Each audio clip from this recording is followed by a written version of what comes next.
Hello दोस्तों, कैसे हैं आप सब? अच्छे ही होंगे। मेरा छोटा सा चुटकुला नाच गीत कैसा लगेगा कमेंट में ज़रूर बताना। सोने और चांदी के हमरी शरीरिया, सोने और चांदी के हमरी शरीरिया, पीतल कई दियला ए राजा जियो, पीतल कई दियला ए राजा जियो।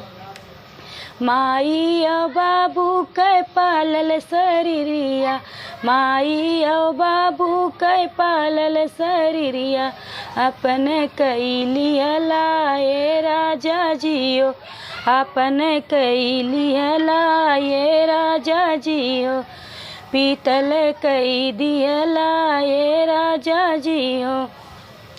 अपने हम चाचा कई बिटियावा, अपने हम चाचा कई बिटियावा, सपन कई दियला ए राजा जियो, सपन कई दियला ए राजा जियो, अलग कई दियला ए राजा जियो।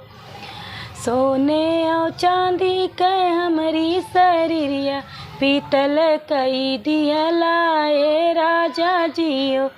अपने हम भैया के बहिनिया, अपने हम भैया के बहिनिया, अलग कई दियला ए राजा जियो, अलग कई दियला ए राजा जियो, पीतल कई दियला ए राजा जियो।